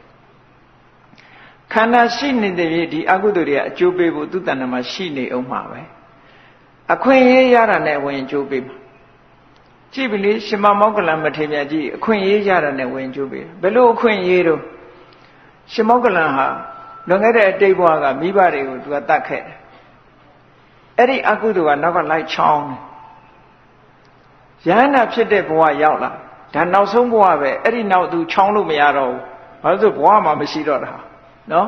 ဘဝရှိတော့ဒီအကုသိုလ်ကလိုက်ချောင်းလာတော့ဘယ်လိုလုပ်ပြီးတော့သူအခွင့်အရေးရသွားတော့ဆို ရှင်မောကလန်ကတော်တဲ့နေတာဒါအခွင့်အရေးရခြင်းအကြောင်းတစ်ခုပဲတန်ဃာတွေတဲ့နေရင်သူဒီလိုဖြစ်မှာမဟုတ်ဘူးလေတပါးတဲ့နေတာဆိုတော့ဒါအသက်ခံရတာဟောဟုတ်တယ်မလားတန်ဃာတွေထဲမှာနေမယ်ဆိုရင်လုံရဲပါမလားမလုံရဲဘူးအဲ့ဒီတပါးတဲ့နေတာကအခွင့်အရေးရခြင်းအကြောင်းတစ်ခုပဲနောက်တစ်ခုကသူ့ကိုဒီလိုလူသားသမားတွေလွတ်ပြီးတော့တတ်ရလောက်သူဘာတွေလောက်တာတုံးလို့ဆိုတော့သူ့လောက်ရကြောင့်မို့လည်းပဲဒီအကုသိုလ်ကအကျိုးပေးဖို့ပွင့်လာတယ်သူကဘာတွေလောက်တုံးဆိုတော့ရှင်မောကလန်ကတကိုးကြီးတဲ့ပုဂ္ဂိုလ်ဆိုတော့ခကြီးခဏခဏသွားတယ်ခကြီးသွားတာဘယ်ကိုသွားတော့ဆိုရင်နတ်ပြည်လဲသွားတာပဲငရဲလဲသွားတာပဲသူသွားတယ်လျှောက်လဲတယ်လျှောက်လဲပြီးရင်ပြန်လာရင်သူကဟောတော့တာပဲခီးသွားအတွေ့အကြုံတွေကိုပြောတော့တာဟုတ်ကဲ့လားဘယ်မျိုးကဘယ်သူဖြင့်ဟုတ်လားမကောင်းတာတွေလှုပ်လို့ပြိတ္တာကြီးဖြစ်နေတယ်ဘယ်သူအပြင်ဘယ်နေရာမှာဘာတွေဖြစ်နေတယ်ငရဲကြနေတယ်စသဖြင့်ဒီဟာတွေပြောတာသူကတခါဘယ်သူအပြင်ကုသိုလ်ကောင်းမှုတွေလှုပ်လို့နတ်ပြည်မှာရောက်နေတယ်နတ်ပြည်ကပြန်လာပြန်တော့လေသူကဖောက်တယ်ချအရှင်မောကလန်ဖောက်တယ်ချတဲ့ဝတ္ထုတွေကိုဝိမာနဝတ္ထုနဲ့ပေတာဝတ္ထုဆိုပြီးတော့ရှိတယ်ဒါရှင်မောကလန်ရဲ့ခီးသွားမှတ်တမ်းလို့ပြောခြင်းပြောပေါ့ရှင်မောကလန်ပြန်ဟောတာအဲ့ဒါလို့ပြန်ဟောခြင်းသည်ဘာသာကြားတွေရဲ့မုန်းတီးမှုကိုခံရခြင်းဘာဖြစ်လို့လဲဆိုဟေ့ဘယ်ဘာသာကိုးကွယ်တဲ့ကောင်ဟာဟိုမှာငရဲကြနေတယ်ဒီလိုကိုသူကဘယ်ဘာသာကိုးကွယ်နေလို့သူငရဲကြအဲ့ဒီတုန်းကအများဆုံးကတော့ဗြဟ္မဏတွေပေါ့ဗြဟ္မဏဘာသာကိုကိုးကွယ်ဗြဟ္မဏပုံနာတွေဆိုတာသူကဗြဟ္မာကိုကိုးကွယ်တာဗြဟ္မာကိုကိုးကွယ်တယ်သူတို့ဗြဟ္မာကိုပူဇော်ခြင်းတဲ့အခါကျတော့မီးပူဇော်တယ်ဆိုတာအခုရွှေတကုံဘုရားပေါ်သွားပြီးတော့စီမီးတစ်ထောင်ပူဇော်တာမျိုးမဟုတ်ဘူးမီးကိုထင်းမီးတို့ဘာလို့မီးကိုထည့်ထားပြီးအဲ့ထဲကိုထောပတ်တွေလောင်းထည့်လိုက်မန္တန်ရွတ်လိုက်မီးပူဇော်တယ်ဆိုတာအဲ့လိုလုပ်တာပြောတာနော်မီးကိုရှ िख ိုးတယ်မီးထဲမှာလောင်စာတွေထည့်ပေးတယ်ထောပတ်တွေထည့်တယ်အဲ့ဒီကနေမီးကနေပြီးတော့ထောပတ်ကိုလောင်ပလိုက်တာကိုအဲ့ဒါဗြဟ္မပြေရောက်တယ်လို့သူတို့ယူဆတယ်ဗြဟ္မာအတွက်ထည့်ပေးတယ်ပေါ့အဲ့ဒါလို့မီးပူဇော်တဲ့ပုံသားတွေကမီးကိုတိတ်ပြီးတော့ယူသေးလေးစားကြတယ်ပုံသားကြီးတယောက်သေကံဤရောက်လာ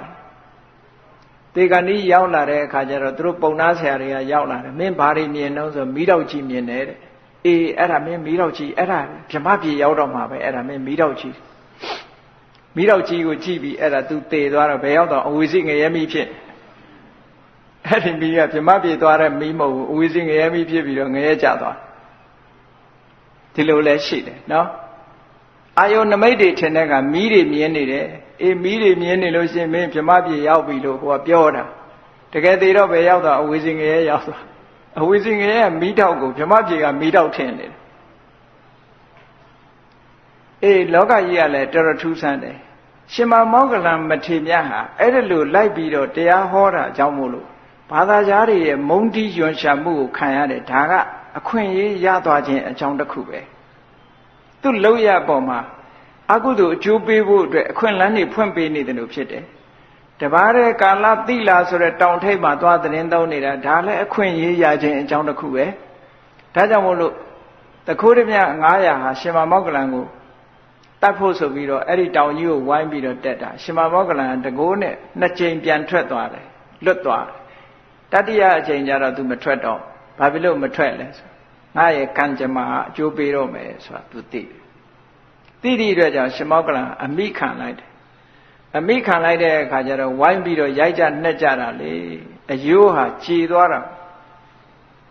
အယိုးဟာအမှုန့်ထောင်းပြီးသားဖြစ်သွားတယ်ဆိုပါစို့ရှင်မောကလန်ဟာအယိုးဝိုင်းထုတာနဲ့အယိုးတွေကြေမွပြီးတော့သွားအဲ့ဒါကိုတမဘတ်စွမ်းအားနဲ့ပြန်ထိမ့်ပြီးတော့ဘုရားကိုလာကြော့သေးတာနော်တာမန်ဆိုပဲကြော့လို့ရတော့မှာတော့တမဘတ်စွမ်းအားနဲ့ပြန်ပြီးတော့စုစည်းလိုက်တဲ့အခါကျတော့အယိုးတွေကြေးနေတဲ့အယိုးတွေကပြန်ပြီးတော့ဆက်ပြီးမြတ်စွာဘုရားကိုလာကြော့ပြီးတော့မှပြိဋိဘံဆံသွားတယ်ဒါအကျိုးတရားကိုခံစားရတာဒါနောက်ဆုံးပဲတဲ့ဒီနောက်တော့အကုသိုလ်ကလိုက်လို့မရတော့ဘာလို့လိုက်မရတာတော့ ဘဝမရှိတော့လို့အဲ့ဒီဘဝကိုဘယ်သူကဖန်တီးနေတာတုံးဆိုရင်ကံကအဓိကမဟုတ်ဘူးကိလေသာကဖန်တီးပေးနေတာကံနဲ့ကိလေသာတွေကပေါင်းပြီးတော့လှုပ်တာဒါမို့ပရိစ္ဆသမုပ္ပါဒ်မှာမြတ်စွာဘုရားဟောတယ်မို့လားအဝိဇ္ဇာပစ္စယသင်္ခါရပစ္စယဝိညာဏ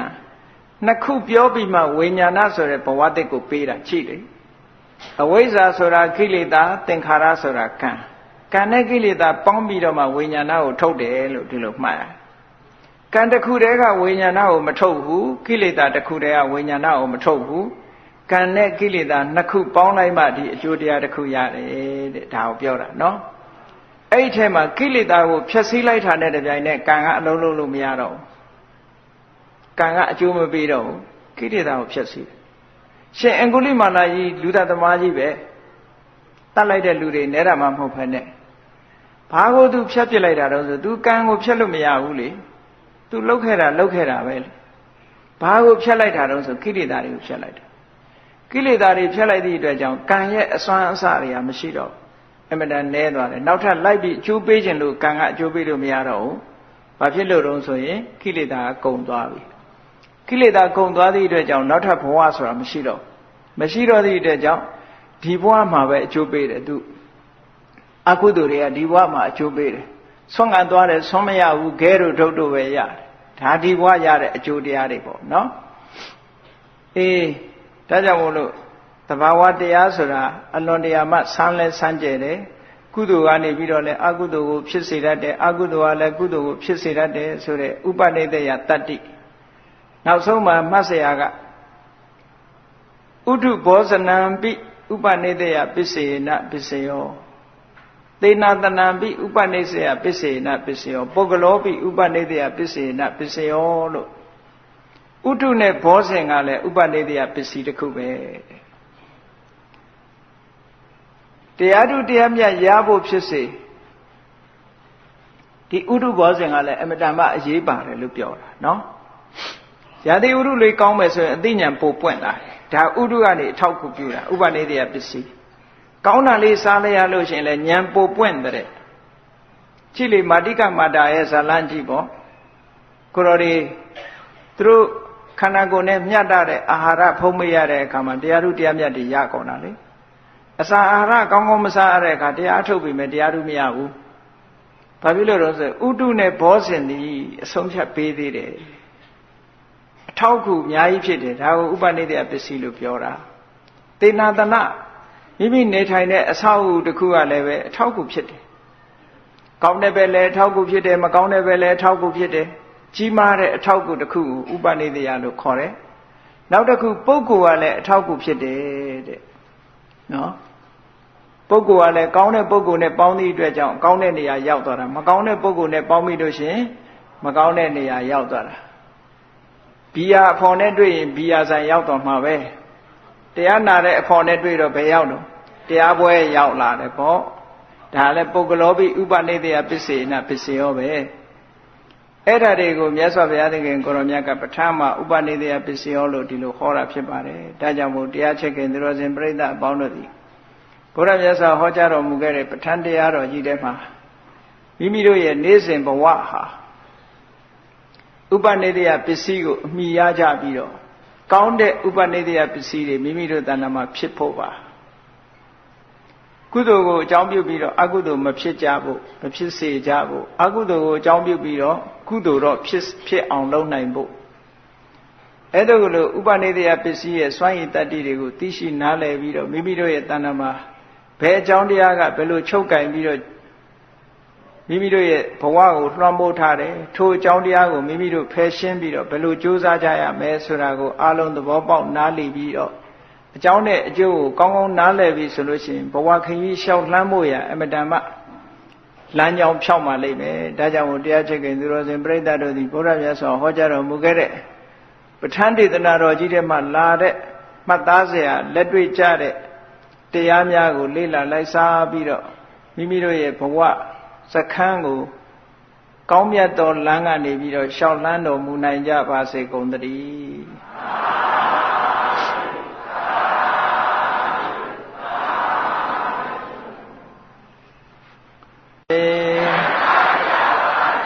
မေ မေတ္တာရေချမ်းသွန်ကားဖြံငြိမ်းချမ်းကြပါစေမေတ္တာရေချမ်းသွန်ကားဖြံငြိမ်းချမ်းကြပါစေသက်ရှိချမ်းပါစိတ်ချမ်းသာတို့ရဆန္ဒပြည့်ပါစေသက်ရှိချမ်းပါစိတ်ချမ်းသာတို့ရဆန္ဒပြည့်ပါစေဖုံလန္တာဒုက္ခပင်ကစားမေတ္တာပုံနေတုသင်္ကမာမနောတရတိသဗ္ဗေတံပဝါယံတုဒုက္ခန္တကာမေတ္တာပုံနေတုသင်္ကမာစုပေါင်းပိုးအမေတ္တာတဟုရောင်မြူပါဝင်ငွေလာမင်းနှင့်ရောင်ချင်းရှဲယုံပေါင်းဆောင်ရခြင်းကြောင့်သဗ္ဗေတံကျွမ်းမဲ့ဥတုံလုံးစုံများစွာတတ္တဝါတို့ဤမနောတရတိမြင့်မြတ်ဖြူစင်အေးကြည်လင်းသည့်ရေစဉ်ပြည်တင်စိတ်နှလုံးတည်ဟုသောရေအိုင်ကြီးအတွင်း၌ဒုက္ခပင်ကစားစင်ထာဝရအေးမြကြည်သာတာယာပွင့်လန်းချမ်းသာဒုက္ခတည်ဟုသောကုမုဒ္ဒရာဇာဗန်တို့သည်ဖုံလန္တာဝန္တာရွှင်မြူဝမုံလူလျက်ကြည်နုဝဲကြုံဖူးပွင့်ကြကုန်သည်ဖြစ်၍ဒုက္ခန္တကလေအောင်လေတဲ့ရောရှေသင်ပြန့်ပိတိတိဟုသောယနံတို့သည်ဘဝယံတုကောင်းစွာမသွေကြိုင်လိုက်၍နေကြပါစေကုန်သတည်း